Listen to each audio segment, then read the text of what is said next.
Hey guys, it's me, Ryan, And I'm Katie. and you're listening to The List. We are continuing our countdown of the top 100 movies of all time to determine whether they truly are movies to watch before you kick the bucket. Today we are on episode 5? Is this our 5th episode now? I don't know, but we never have the numbers right. There's always doubt in our numbers. Even if we have them right, we don't sound like we believe it. We are on our 5th episode, and today we are on number 95, Rear Window by Alfred Hitchcock. Yes, so you had some really strong feelings about the first Alfred Hitchcock movie. North by Northwest. Yeah, are you feeling better about this one? In general, yeah. Way better. In general, yeah. Okay. Yeah, I guess what I was expecting from North by Northwest was masterpiece, and what it felt like to me was mediocre. I guess, I don't know. I've probably complained enough about North by Northwest for the entire podcast. So. Well, let's dive into it. So for those of you who have not seen Rear Window, it stars Jimmy Stewart and Grace Kelly. And it's basically about a photojournalist who has broken his leg in a daring photo shoot and has been bedridden for, well, not bedridden, but wheelchair ridden with a broken leg for the past 6 weeks. He's due to get his cast taken off in 1 week. And with all his copious amount of time and boredom, he's basically become I wouldn't say a peeping Tom. I would say a peeping Tom.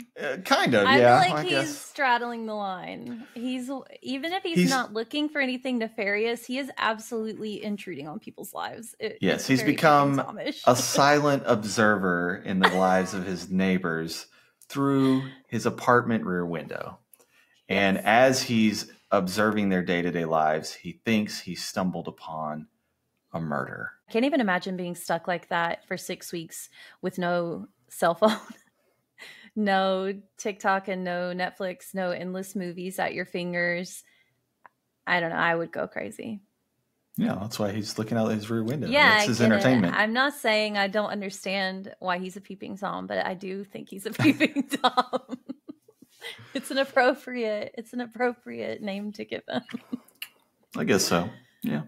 Yeah. So I just want to remind everybody what we're judging these movies on. We're basing it on 4 different criteria. So one is the story, acting, cinematography, and then the wow factor. So let's start right off with the story. So you've never seen Rear Window before, correct? No, I thought I had.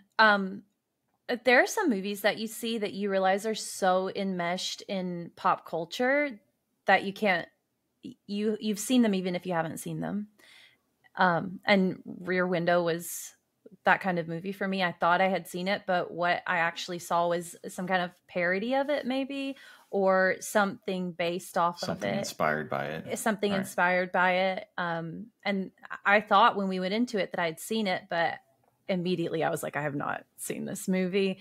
The movie I saw, I almost wonder if it was an episode of something.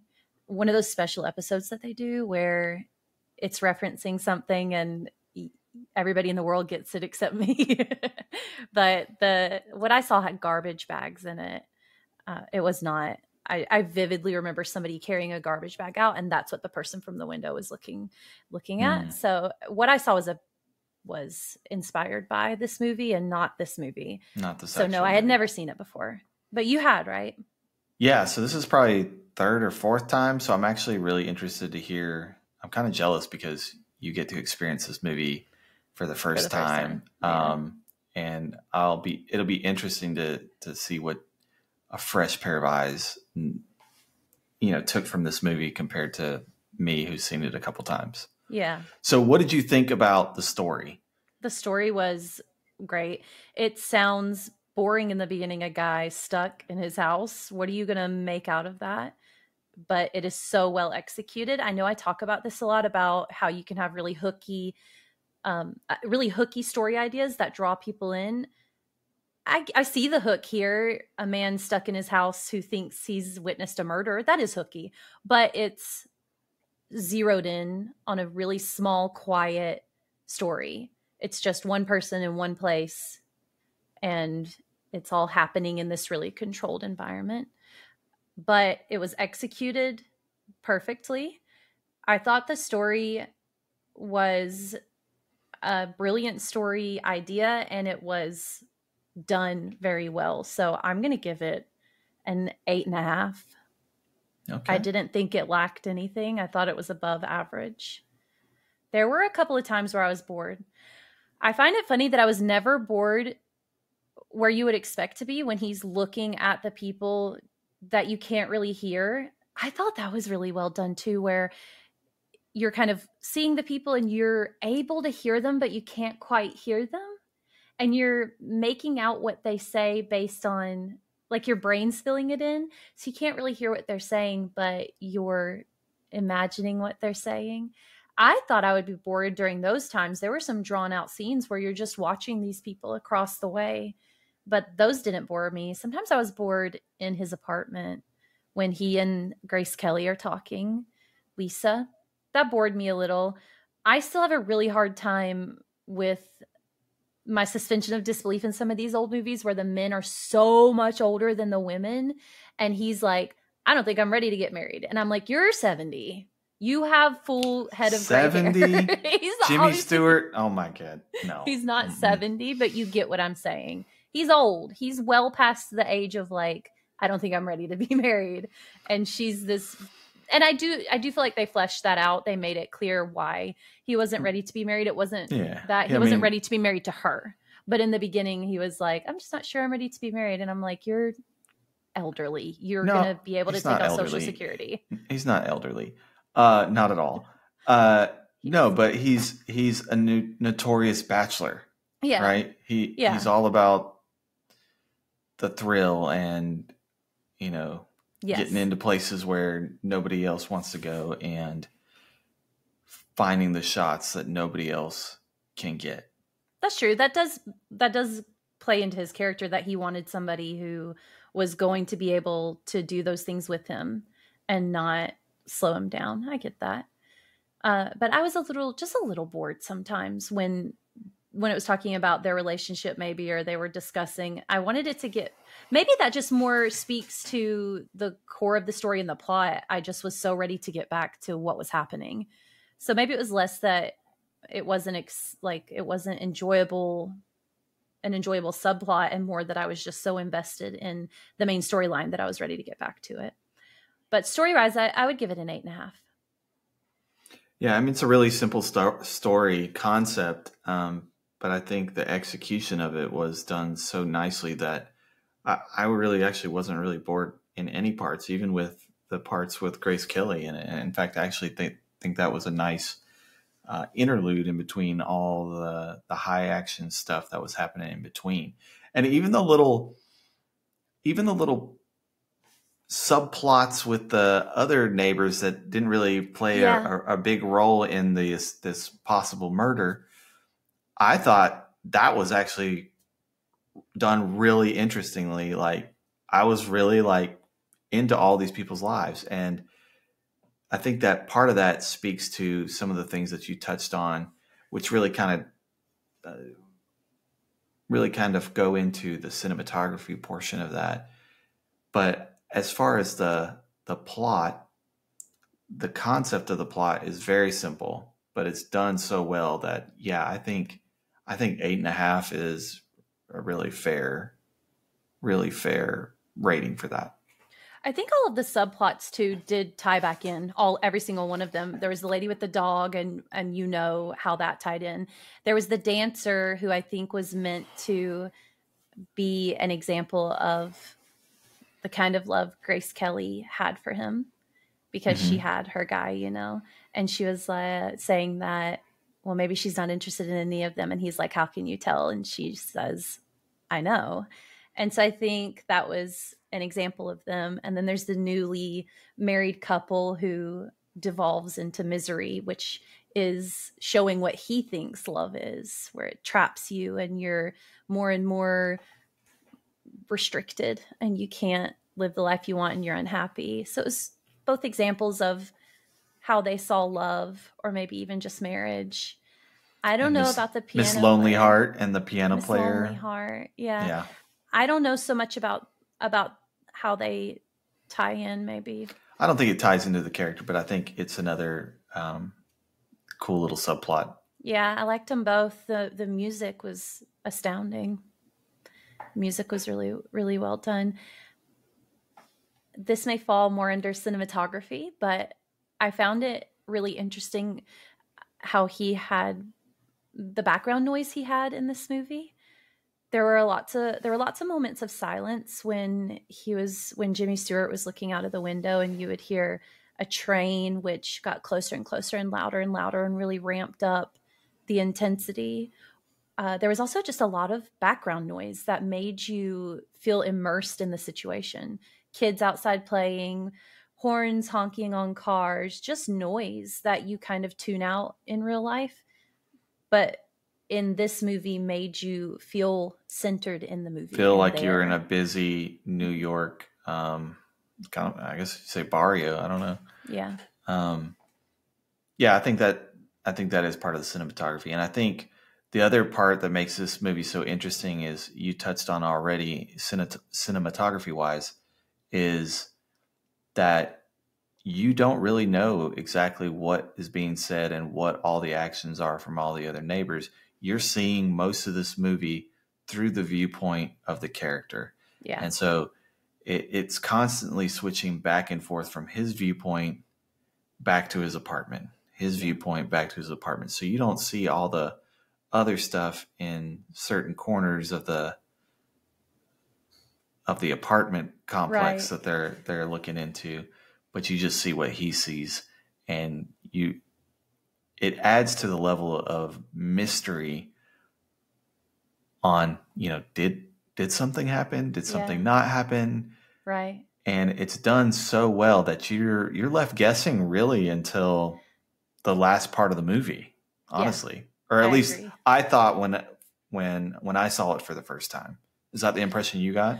Yes. Yeah, it is the impression I got. I can tell you exactly when I figured out what was going on, and it was exactly when the director wanted me to know what was going on. I didn't know a second before. I flip-flopped multiple times during the movie. I was certain he had done it. I was certain he had not done it. I was wondering if he did it. Wait, maybe he didn't do it. I felt very sure a couple of times, and then he would subvert what I expected, and I'd be wondering again.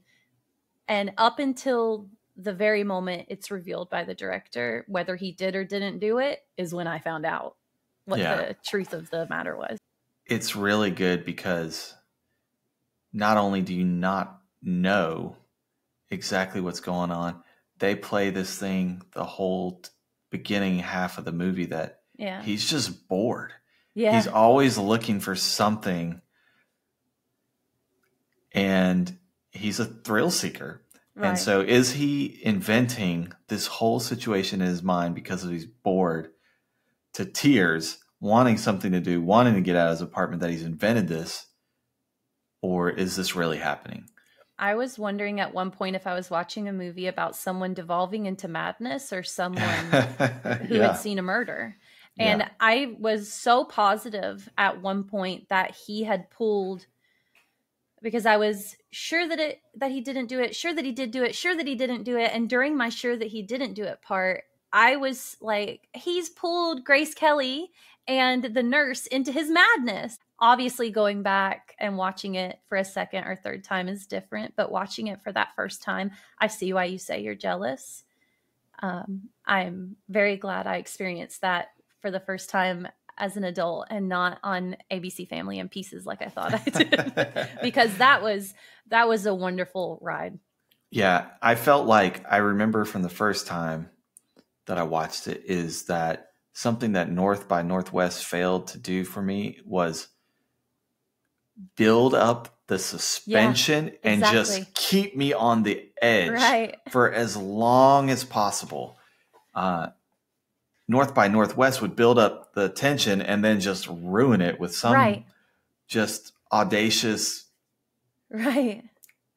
Weird. uncharacteristic part of the film that kind of ruined it a little bit for me. It's you can tell it's done by a deft hand who knows exactly what they're doing, exactly when to cut the tension, exactly when to add just a little bit more, right when to turn you and make you wonder if you do have it right. It was very well done, and I agree about North by Northwest.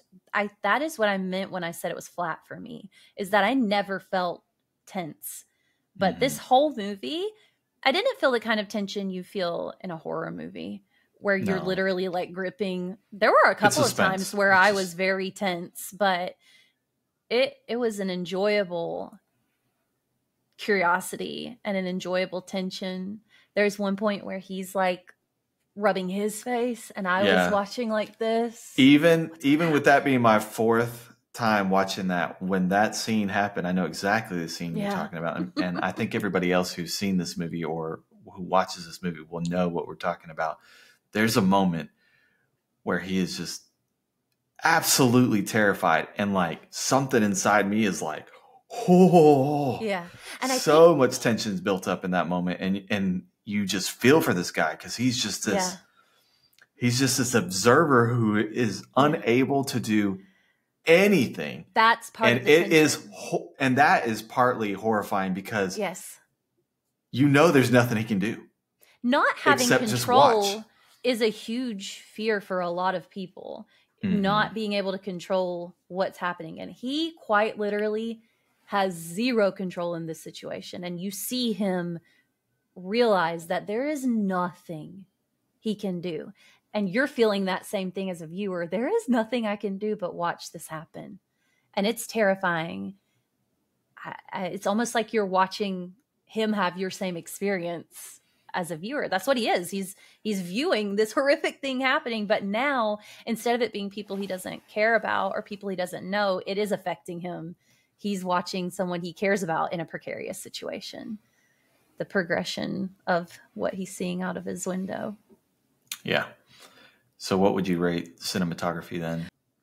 I spent most of the first half of the movie thinking I knew what I was going to rate this movie cinematography wise. And then about 3/4 of the way in, my answer was solidified. It's a 10. This movie is a 10 on cinematography. The views that you get through his camera lens are so interesting to me, where you can see reflected what's happening. It's beautiful. There are so many interesting scenes where Lisa would walk around turning on all the lamps. Or there was the scene where someone walks into the apartment and they're shrouded in darkness. He also built so much tension with the cinematography alone. There's a scene where he's going, I'm like getting nervous talking about it. He has his binoculars and he's looking from one place back to the apartment where the guy he thinks is a murderer is in. So normal view, murderous man, normal view, murderous man. And as he's doing it, I'm like so sure that he's going to look back and the guy's going to be looking at him. And so he's building up the tension through the cinematography. Just the way they're framed in their windows is so beautiful. You're watching a world happen in each window, and each of them has a certain portrait. Yeah. Their windows are set up in a very specific way. And this is the first movie we've watched. I told you I was really excited for that. I wanted to watch a movie and say, this is groundbreaking cinematography. And to me, it is.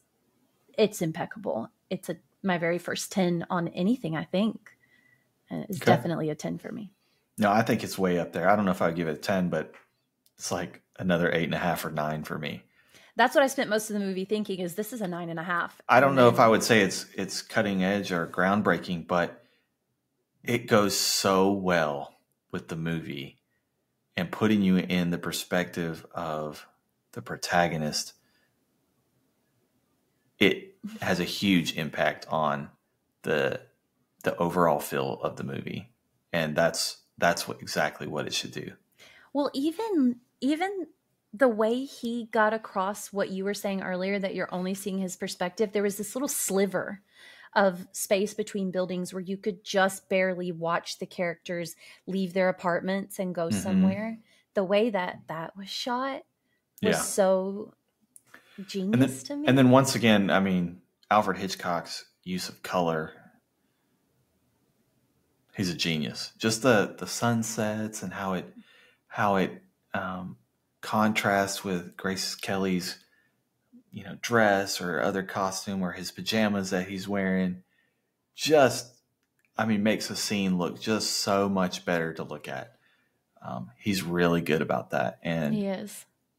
I noticed that in North by Northwest, and I've noticed it in all his other films too, but something that nobody else does like him, I feel like. The romance was way less weird in this one also. It wasn't weird at all. Like normal human beings. Yeah. There were no robots. There's no robot kissing. Yeah. Okay, so acting. We haven't talked about acting.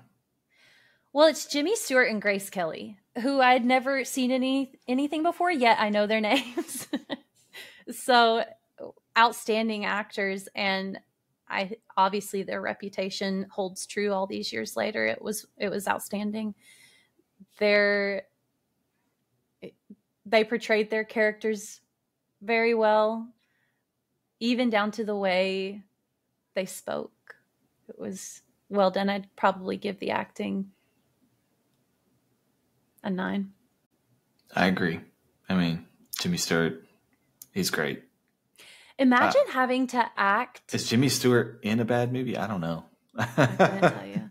I also want to say, imagine having to act through just your body movements in a window. So he was very limited, right? Because he couldn't move at all. Well, so not even just him, but continue. It's all face, and most of the time it's just him looking back and forth. And so he's got to react to things that we don't really see in the movie most of the time. And that's pretty difficult. Reacting, right? But not overreacting. And having us connect right with his stuff. And I think Grace Kelly did good as far as that goes too. I'm going to say something revolutionary, but she's gorgeous. She's probably the prettiest woman I've ever seen. I don't know if anybody else has ever said that. She is. I don't know if anybody else has ever thought that before, but I'm going to stand by that.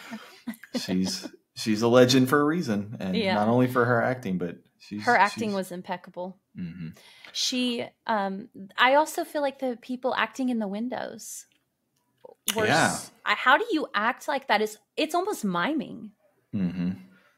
I mean, you could hear sometimes, but mostly you're just learning by what's happening by their body movements, figuring out that his wife was mentally ill based on the way she was acting. The dancer I knew was a dancer immediately by the way she was moving her body. Yeah. I think the acting, what did I give it, a 9? I'm staying with the 9. It's definitely a 9. Yeah. Did I give it a number? I'm not sure. I think a 9 as well. I'm right with you there. I actually really liked the dynamic between Grace Kelly and Jimmy Stewart. I thought the way the story was written around their relationship actually was really kind of a comment on the whole movie. There's a scene that I hadn't noticed before where the nurse comes in to take care of him, and she makes a point, something about how, everybody's more concerned about what's going on in the outside world and less concerned with what's happening right between the walls of their own house, or something like that. I don't know if you remember that or not. To me, that's kind of the theme of the movie, is that you have Jimmy Stewart, who's this observer who's not really focused on his own life. He's got this gorgeous Grace Kelly who is madly in love with him, that he doesn't really want anything to do with, because he thinks she is too vapid. Perfect is what he says. No, I don't think he thinks she's vapid. He just thinks that she is not able to fit into his world. because I think part of it. she's fancy, right? Yeah. She's a high class, well off woman, and he, talks about what are you going to wear when you go, traipsing through the jungle or the Himalayas with me?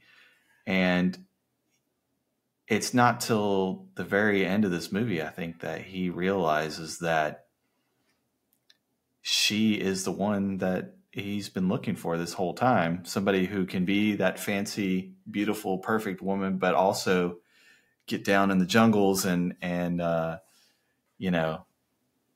hike and do all the crazy stuff that he wants to do at the same time. And it takes him having to finally get out of the walls of his own house to kind of realize that. Yeah, I think he starts to realize it. I think you see the progression of it happen. I think you watch him see her for who she is as the story goes along and along. It was difficult to hear him say that he didn't think he wanted to marry her, and then Grace Kelly comes on the screen and you're like, what's wrong with you? Really? But I understood what he was saying. He thought that she wouldn't be able to handle the life he wanted to live, and it was better to cut it off versus breaking both of their hearts. I understand what the dilemma was. And it was nice to see him fall in love with her and see her for who she was. And I think they do a nice job of, he's kind of the eyes, right? Mm-hmm. He does none of the action, really. He's just the silent observer, and she becomes his hands, his actions, and how the two of them accomplish something together instead of just the one.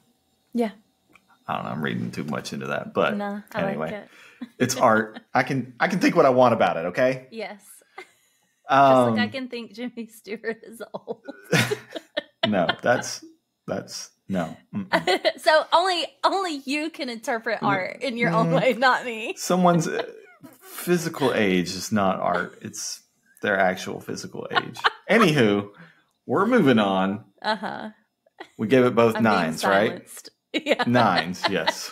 Nines on the acting, yeah. Okay, and then wow factor. Well, Grace Kelly's a huge part of the wow factor for me. I think she's impeccable. I'm not joking. I don't mean like looks wise. You meant her acting. She is very wow. Her acting is incredible, but the costume, clothing they had her gorgeous. In is a huge wow for me. It was perfect. Her first dress was so perfect to get across that she was very, very, what was she? Just well put together. Elegant. Elegant. She was very elegant. The wardrobe just did a good job of making it clear that she was an elegant, well-kept woman, but did it without boxing her in as only a beautiful woman. Yeah, she wasn't just a girly girl. Right. I feel like her clothing, her wardrobe was a wow factor for me, which feels like a weird thing to say because I usually don't notice. Costuming was great in this whole movie. Even the other characters in the windows, fantastic. Yes. I agree 100%. That's a big wow factor. For me, the other wow factor is, and we already talked about it, the suspense. Yeah. The way they built up suspense in this movie and kept you at the edge of the seat, to me, that's the big wow factor. Along with, I agree, the cinematography and the costuming and the coloring and the acting. I mean, but the suspense is just incredible. A wow factor for me is always weighed by what a movie can make me feel. Mm-hmm. That's an art in and of itself, making someone feel something. And it was done masterfully. I agree. I felt tense. Just the right amount of tension. It's like when you eat somebody's food and you finish that meal and you think that is the best seasoned food I have ever had. It wasn't overpowering. I don't feel sick from the grease. I'm not too full. This was exactly right. Mm-hmm. And that's how I felt tension-wise from this movie. I felt like it was exactly right. And I think that's because they put you in the seat of the character the entire time, and Yeah. you feel what he feels. Yeah. It's incredible how they do it. It's really good. I give that a 10. I give the wow factor an 8. Okay. All right. Fair enough. So do you think it belongs on the top 100 movies of all time? I think so. From what we've watched so far, I think it should be on there. I think so too. I think it's near where it should be. I think maybe it should be a little higher. But We'll see. I think it belongs there. Would you recommend people watch it before they die? Oh, yeah. I think this is on the bucket list for sure. I think there are some movies, because you had an interesting reaction there. You're like, oh yeah, until you heard I said before you die. Like one of those you have to watch before you die movies. I think it's interesting to see how some movies are like, yeah, watch it if you have time. It was a good movie. And some movies are, you have to see this movie. I think everybody should see this movie at least once. I think so too. I think it's a watch before you die kind of movie. I think it's great. Yeah, I think so too. And I think almost any age would love it. I mean, not small kids, but definitely 10 and above. They're going to love it. Okay. Let's rank it then. Okay. I'm like curious to see afraid after what your last ranking week. is. Hopefully I don't lose my mind like I did last week. All right. So for those of you who are just listening and can't see, I have Third Man as number 1, Rebel Without a Cause is number 2, Yankee Doodle Dandy is number 3, and North by Northwest is number 4. And Rear Window is going to number 3. It's going to take Yankee Doodle Dandy's place and knock it further down the list. That's respectable. That's respectable. Rebel Without a Cause and Third Man are both better. I will say the more we watch, the more ready I am to get these last 2 off the list. I don't think that they belong with these movies that are here. Yankee Doodle Dandy and North by Northwest. Okay, so at the moment I have Rebel Without a Cause as number 1, Yankee Doodle Dandy as 2, North by Northwest as 3, and The Third Man as a 4. And I'm going to take Rear Window, and I'm going to put it at number 2. Wow. Yeah. So I think out of the 5 movies we've watched so far, that's where it belongs. I still hate seeing Third Man so far down your list, but whatever. Yeah, I it just didn't do it for me. Yeah, that's fine. It was good, but not number 1, that's for sure.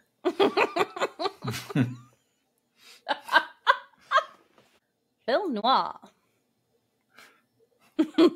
Let's not do that again.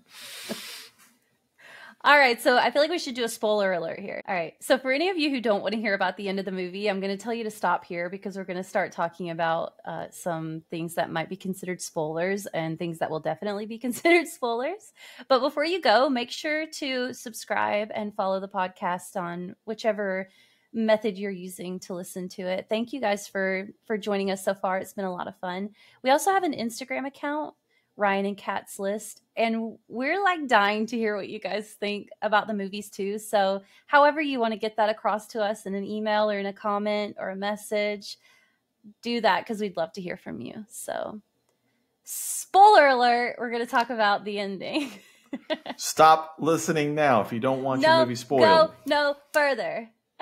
Okay, what are you going to spoil? I want to talk about 2 things. I want to talk about the way Grace Kelly got out there in her gorgeous dress and was ready and willing to dig in that. Also, oh, do you know what I just remembered?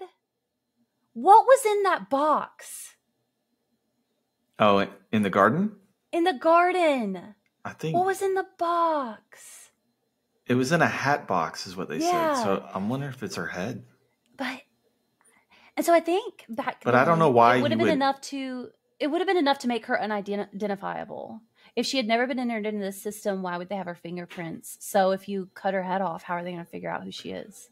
I'm just saying, you murdered a woman in that apartment. I guess he was planning on leaving that day, though. So maybe he Yeah, was he going to was plan it packing. there and be off. And He nobody, had cleaned the bathroom. yeah. Yeah. What was in that box? I think it was the head. I want to know so badly, though. I don't want to wonder. The head. I think it was the head.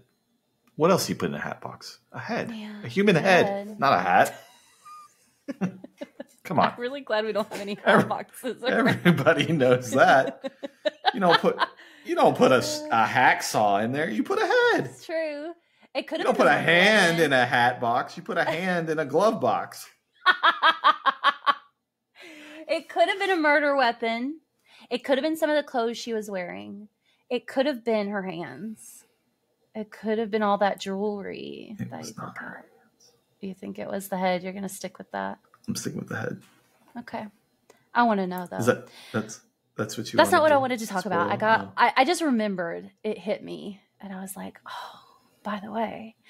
I also thought it was so neat how Grace Kelly was in that gorgeous dress with the costuming again. She looked gorgeous and like was willing to be out in the yard to dig and see what was in there, and also scaled the fireplace, the fire escape, and jumped over into a window. I just thought, all in heels, go after it. Good for you. And I think that's the moment. Well, I think too. Probably before that, but when she sneaks over there to drop off the letter, and then everything after that, I think that's really when he realizes that she is not just this girly girl. She is a force to be reckoned with. Yes. I thought she is elegance and fierceness all rolled into one. Yeah. Grace Kelly is really the protagonist of this movie. I love her. So I thought that was interesting, and I really loved the tension was crazy for me when the man from across the street, first off, when we saw him for the first time, that was nuts. So that's when, to me, that's when the whole movie, well, not the whole movie changes, but a crucial part of the movie. It's the climax. He goes from being a silent observer to being observed. I'm in. And in that moment, the whole movie changes.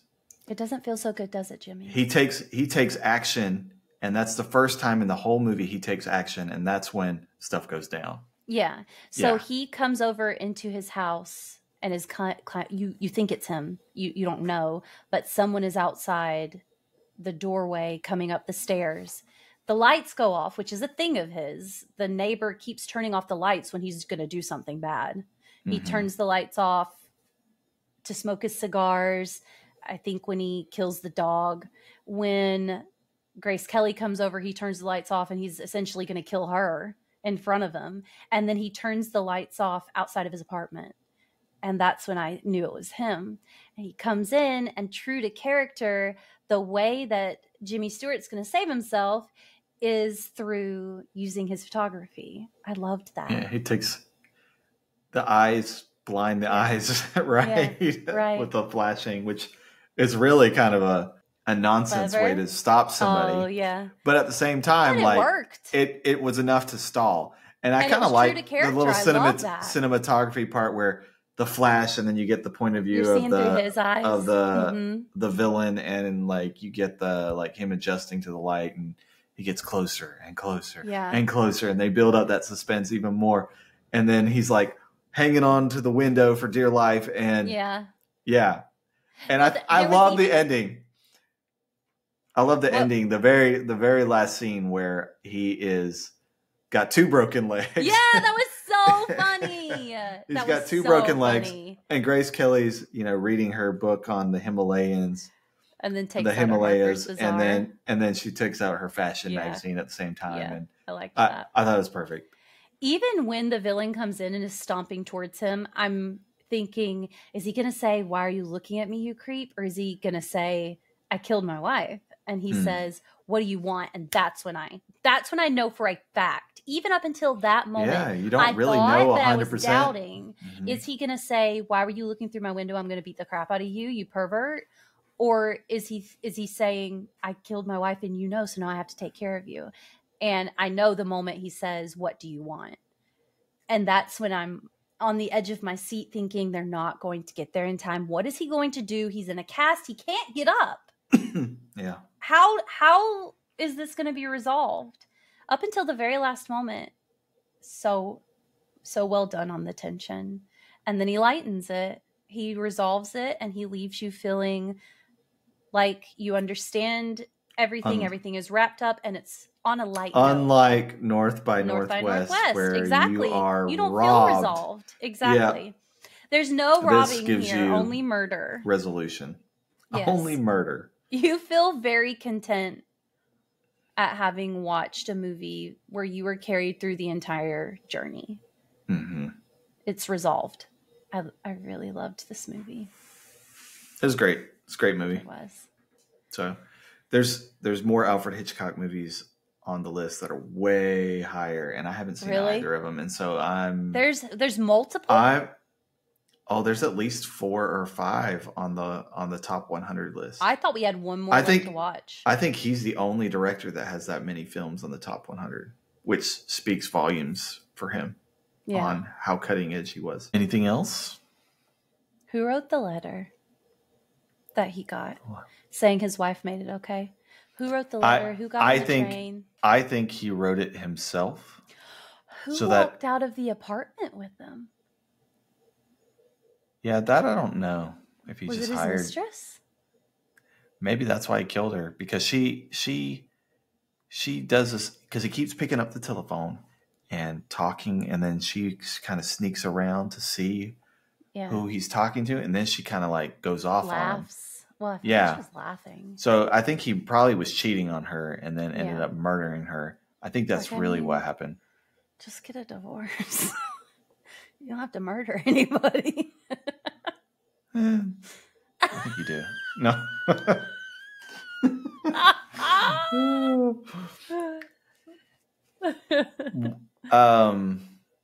There's something else I was going to say. Oh, you know what? And I think something else that they did really good was almost at the exact same point when you're coming to the climax of finding out whether this guy is the killer. At the same time, they have Miss Lonely Heart about to commit suicide. Yeah. And so you're building up tension on both sides there. And that was pure genius. Yeah. To me. And especially because he's looking down, he's looking up, he's looking for the killer, he's looking for this lady. And that was really good. It really makes you think too about what he's doing. I really think it puts into perspective what he's doing is really weird.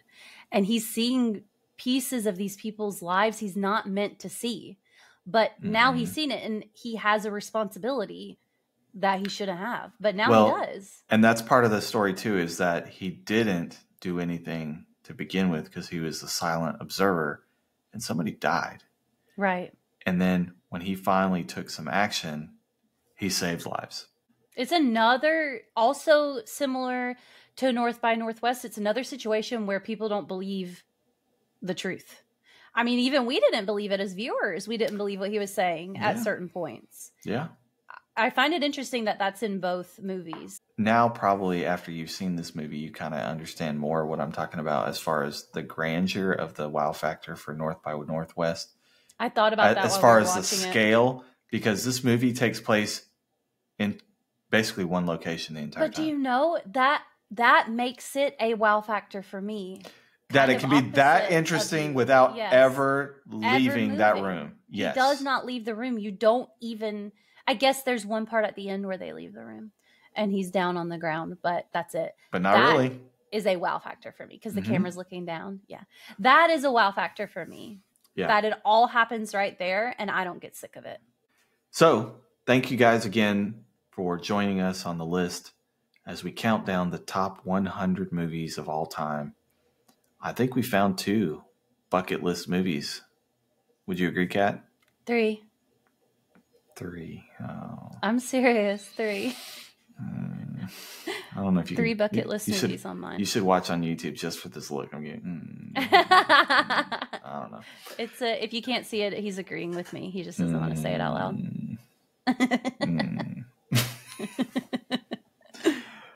Anyway, thanks again for joining us. I'm Ryan. I'm Katie. And this is The List.